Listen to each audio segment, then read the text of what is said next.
Hey, what's up, everybody? Welcome to my channel. My name is Paul, the Canadian Snowman, here once again with Geography Now. We're on Norway. Check it out. Got my Geography Now t-shirt. Thank you, Geography Now. Pretty cool. You gotta support, man. You gotta support Geography Now, man. They give me a lot of content. They give me a lot of entertainment, man. So you just kind of gotta do that. And I appreciate it. Nice shirt, too. Good quality. So definitely subscribe to their channel as well because they're amazing. But anyways, guys, after that intro, we're on to Norway. Awesome Norway. Norway, land of the Vikings, right? You kind of are like, up there with Finland and Sweden and Norway. I'm sure you guys kind of have like an awesome, friendly rivalry amongst you guys, right? So, yeah. Other than that, I know you guys do really good in the Winter Olympics because obviously, you're a northern country. So I know I see your name a lot when it comes to like cross country skiing and stuff like that. And yeah, so definitely well known country, big country. And yeah, I've been very interested to see what else that Geography Now kind of has to say about you guys. But anyways, guys, yeah, please hit that like and subscribe button below. And we're going to jump right into it, guys. Hope you guys are having a great day. Just got my second shot, the second COVID shot. The arm is a little numb, but other than that, feeling pretty good.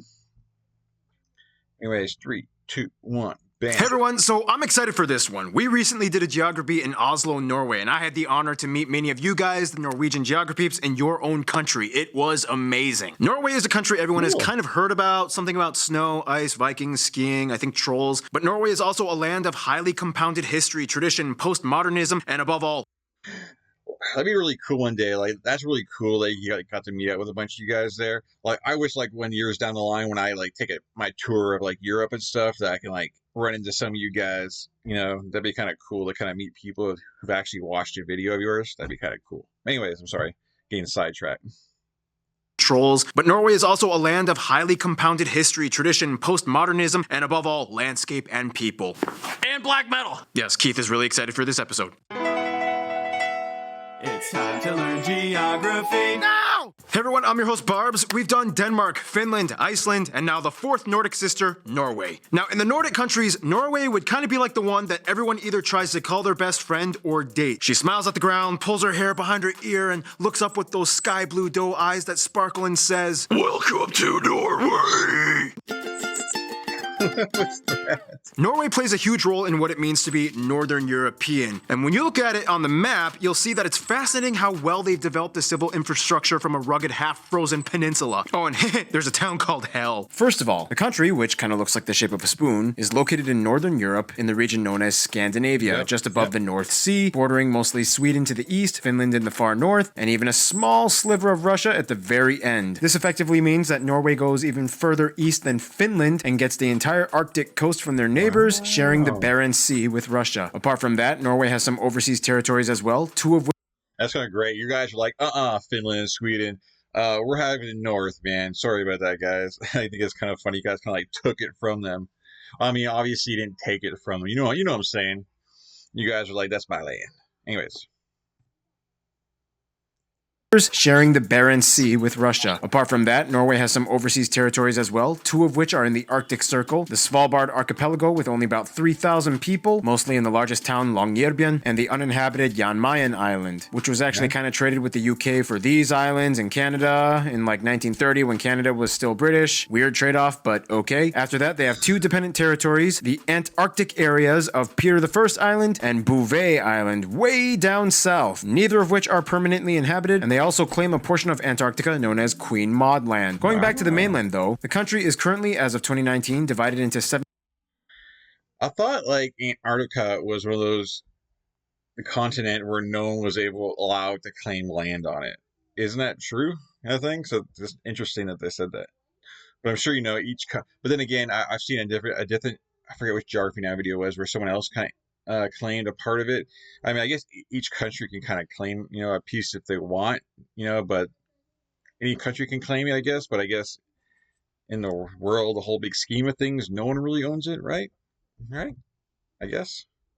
as Queen Maud Land. Going back to the mainland though, the country is currently, as of 2019, divided into 17 counties, or fylker, plus the unincorporated area of Svalbard, which, by the way, holds the northernmost permanently inhabited settlement in the world, with a population around 40 in the winter and 120 in the summer. The thing is, in 2020, the country will merge some of these counties into 11 regions. Already, North and South Trondelag have merged, and the final result in 2020 will look like this. The country's largest city and capital is Oslo, located in the southeast, which also holds the largest airport, Oslo Lufthavn International, as well as Oslo shipping port, the busiest shipping port in the country. A skip to the west, you find the second largest city, Bergen, with of course the second largest airport, Bergen International. It is said that almost around 80% of the country lives within 10 kilometers of the ocean, and despite the rugged mountainous terrain, the nation has an extensive network of roads, bridges, and trains that cross virtually every region of the nation, including the Lærdal Tunnel, the world's longest road tunnel that stretches.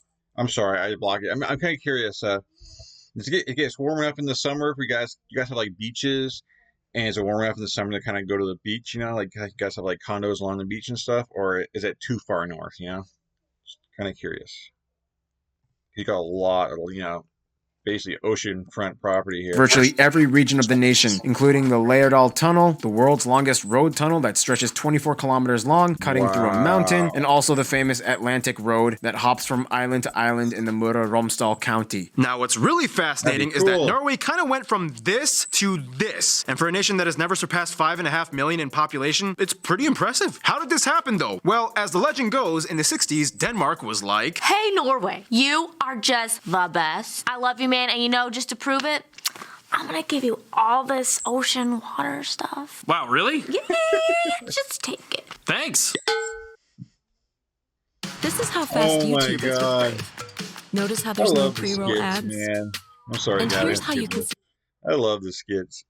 Whoa, there's like a ton of oil here. Thanks, Denmark. Actually, it was the Geneva Convention like 10 years prior to that, but that story's kind of boring. Now, as you can clearly tell, Norway has lots of access to the ocean. Due to all the serrated inlets and fjords, plus islands, they have the 7th largest coastline in the world. This also means that roads and bridges can only take you so far, and in order to get around in Norway's west coast, you'll see a lot, and I mean a lot, of ferries and ships. And what's cool is that, like some of their neighbors, Norway has a free roaming law, in which you can pretty much camp out anywhere in nature as long as it is not on private property. We all know some towns in Norway are situated in the most picturesque locations. Some, like this town, have no direct.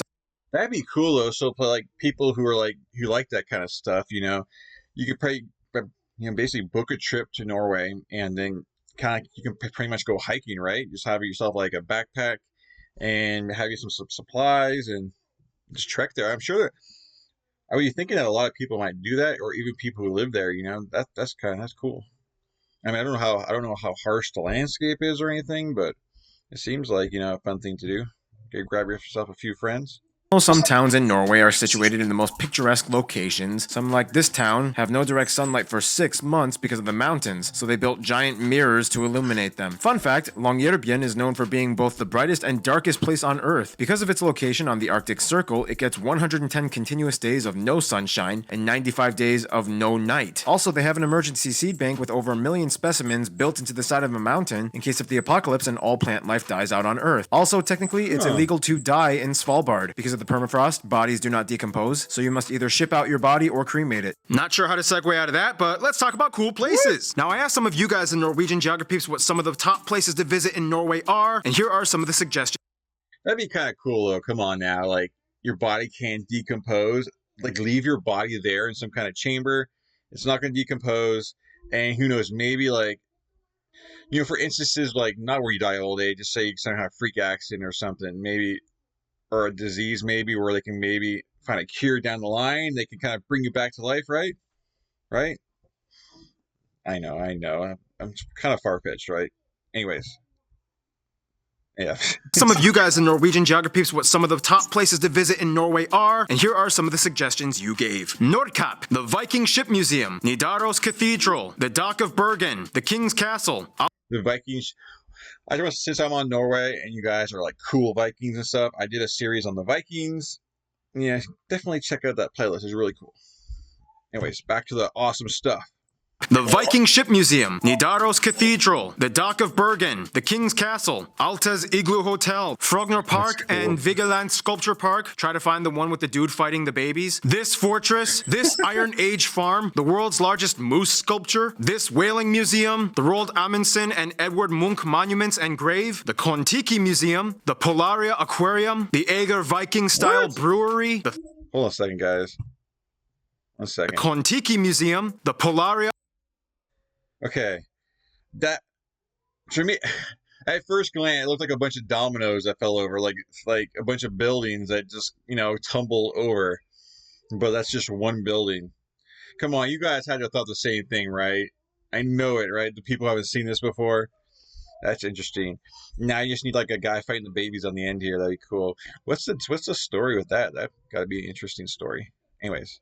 Aquarium, the Ager Viking-style brewery, the Three Swords Monument, so many traditional stave churches, but this one is probably the most famous one. I mean, there's like a billion rocks named after body parts of trolls. There's that weird boulder jammed between two cliffs, a mountain with a hole in it so it looks like it got shot by a gun, so many ice caves, the world's strongest whirlpool, so many fjords like Geiranger Fjord, Nordfjord, Hardanger Fjord, Troll Fjord, Harrison Fjord. They were even supposed to give Finland the peak of Mount Halti for their 100th birthday, but then it was kind of like, Happy 100th birthday, Finland! Thanks, Norway. So I heard that you're thinking of finally giving me the peak to my tallest mountain, right? Oh yeah, sure, why not? Awesome. Well, then let me have it.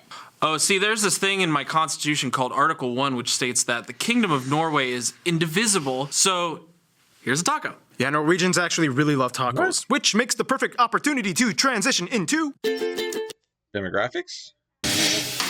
After this commercial, which we're not going to comment about in the comments, right? Not right about any of this. Oh, there's no skip. There's no skip. There's no skip. Someone badass. Sorry. She's something. Yeah, short quick.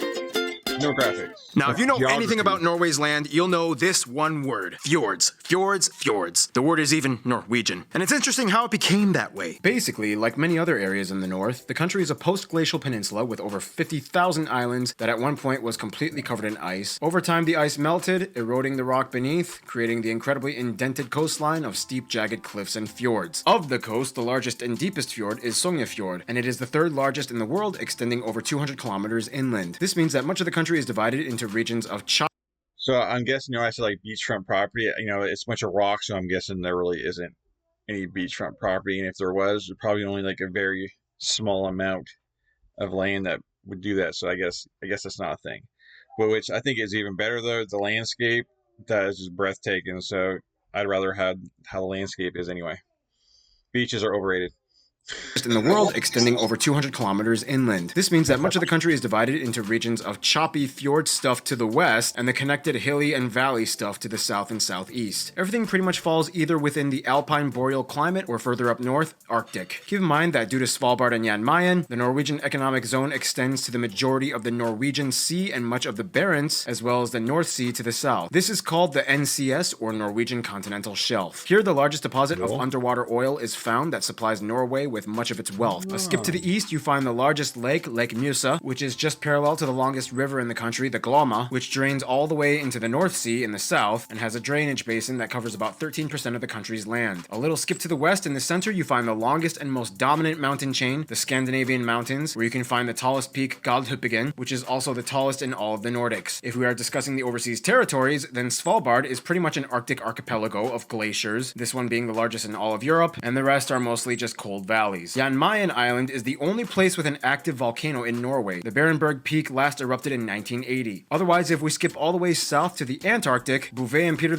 I Islands are dormant volcanic islands, Bouvet considered the most remote island in the world, and both of which are nearly completely covered in ice and only inhabited by seals and birds. Now, keep in mind about the oil thing though, although they export lots of it, gas is actually still super expensive. According to globalpetrolprices.com, as of 2019, it is just over 17.2 krone per liter, making it one of the most expensive places to get gas in the world. Wow. I don't want to talk about it. This is partially because in 1990, they initiated the Government Pension Fund Global. This is a national wealth fund run by the government to subsidize pensions when oil dependence runs dry. Now, Norway has lots of natural resources and clever ways of managing them, making them somewhat of a paragon for development few other nations can compare with. Challenge accepted. But for what it's worth, they have a unique system locked and loaded. And now it is time for my triple shot of espresso break. Usually this is the part where Noah comes in, but Noah is out of town. So let's give this to Keith. Now, everyone knows that Norway is quite a prosperous nation, but just how prosperous is it? Let's just put it this way. They export more than they import, and not just petroleum products. Fish alone makes up about 10% of their exports, and they are the highest exporter of salmon out of any other country in the world. I just love Voss water. It's expensive and it's Norwegian, so you know it probably came from like a mystical glacier or something. Yeah, no, that's basically just our tap water. I wash my dishes with that stuff every day. But it's expensive and Norwegian. And you fell for it. Ha! Yeah. I think that goes for every water, right, guys? I get like a great value brand because I get cases of water. I just get the cheapest water on the shelf, man.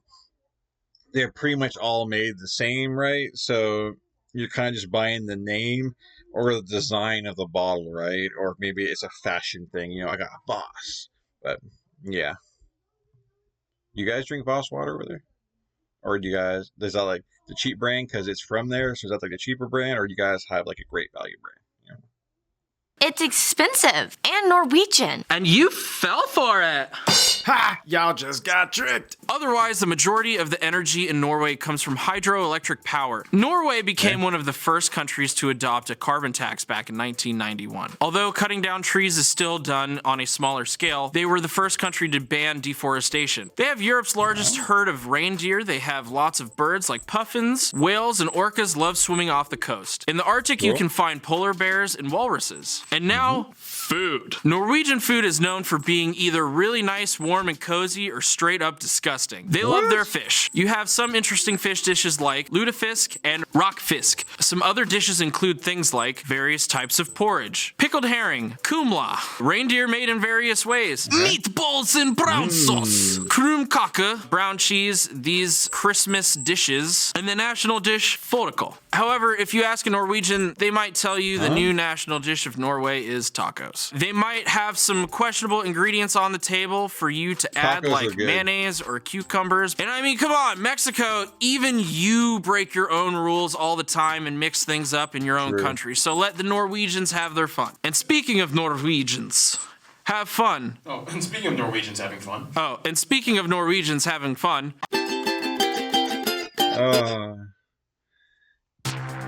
Eve This is to me great, is man. basically free. Come on, load. It's a giant open universe where you can do what.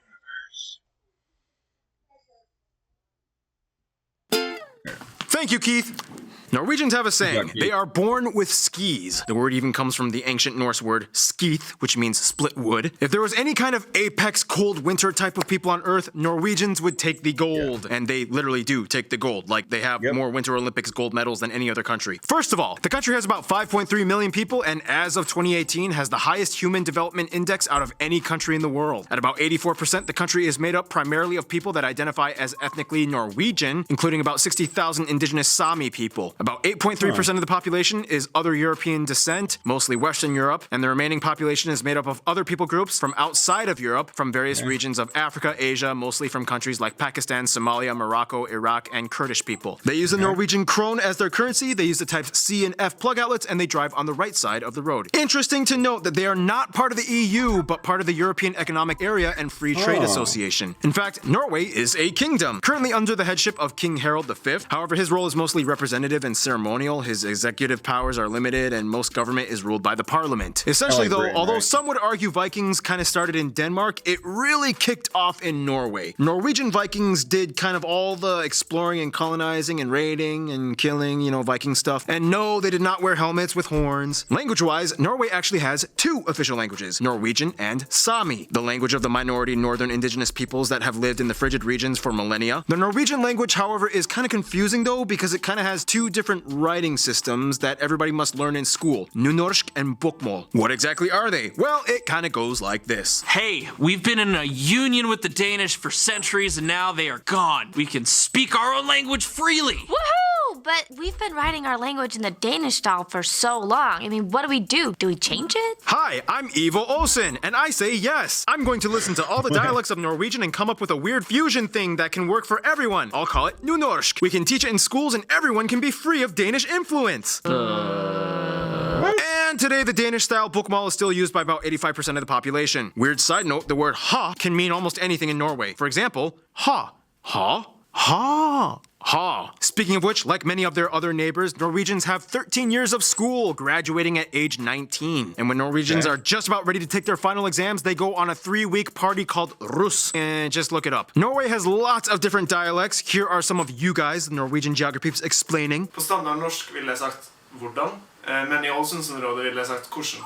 Hey, my name is Talina. In standard Norwegian, you might say våres, but in Egersund area, you say okkas. In the west, you could say gysla løyra, and in the north, maybe korarti. In Oslo, you would say something along the lines of det ikke lett, skjønner du. I Trøndelag County, det ikke lett sjø. So in standard Norwegian, you would say søppel. But in Bergen, we say boss. Thank you. Otherwise, there are so many other things you guys, the Norwegian geography peeps, wanted us to talk about in terms of your culture. And here is Random Hannah with culture stuff. Norway is a land loaded with tradition and folklore. Many of you have already heard of things like trolls and elves, but there's also scary beings like the Holdra, Nattmara, and the Nuken. Pretty much all Norwegians are outdoorsy people. Hiking and cross-country skiing are national pastimes, hands down. Almost everyone owns some kind of Mari sweater, made of wool with traditional patterns knitted onto the upper parts, usually in the national colors of red, white, and blue. Many Norwegians own small cabins in the woods, and they actually like to brag about how bad their cabins can be.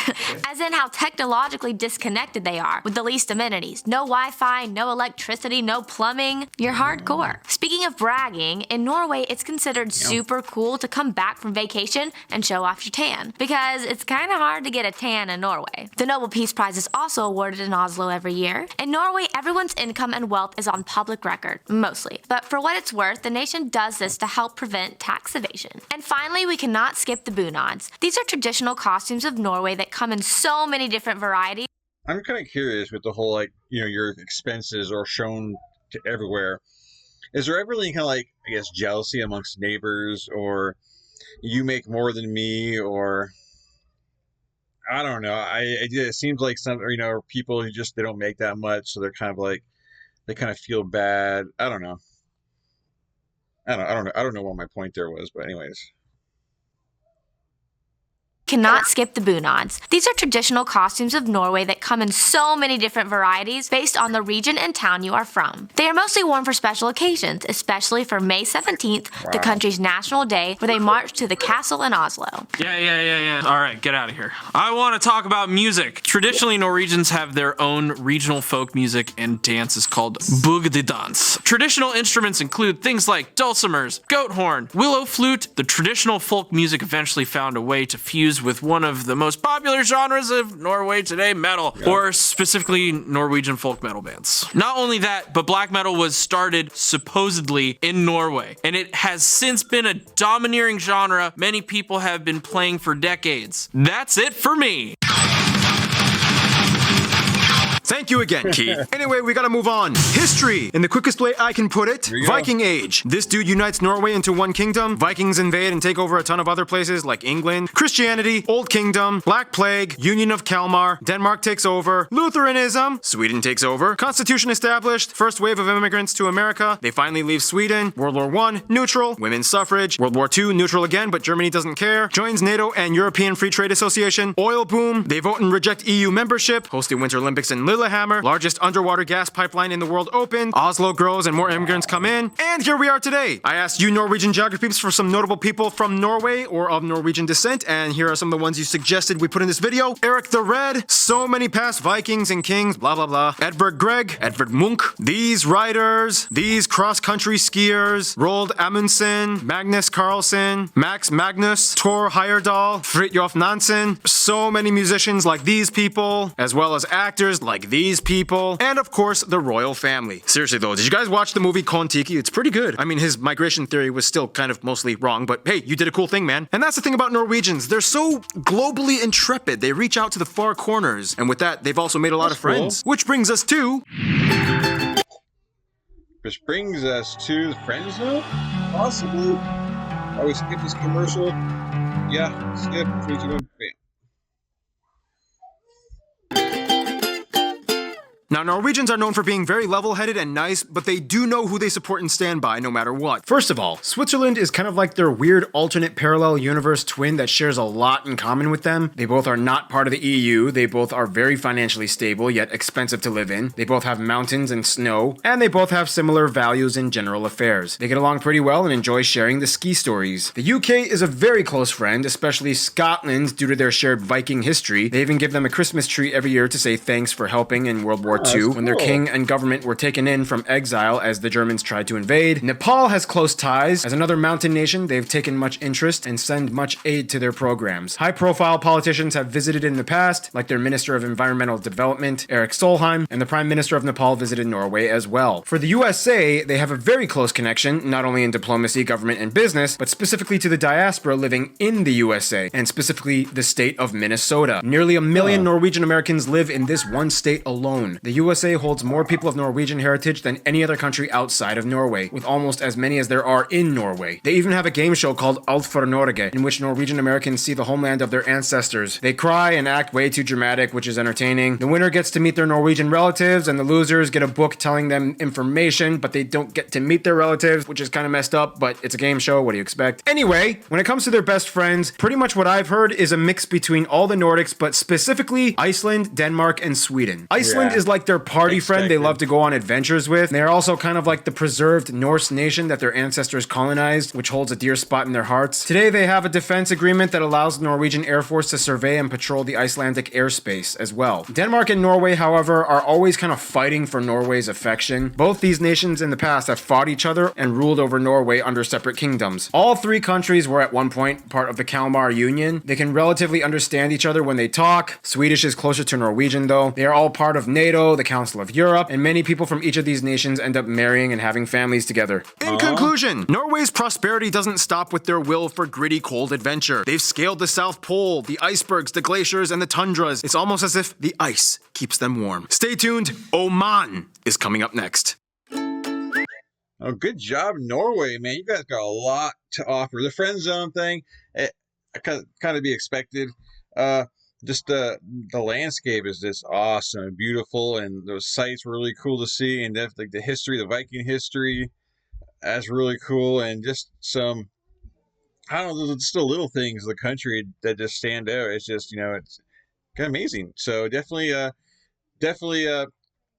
more awesome. I already knew, Norway's a pretty awesome country, but definitely raised my expectations. So awesome job, guys.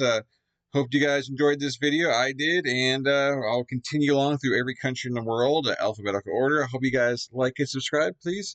And yeah, definitely an entertaining video, and you guys got a lot to offer. I don't know, you guys don't speak English, so I guess I'm just gonna have to make do when I come visit, right? I'd probably learn a few sayings and words from Norwegian, right? But yeah, anyways, like, subscribe, catch you guys in future videos. Always a blast. And yeah, I'm out of here. Peace.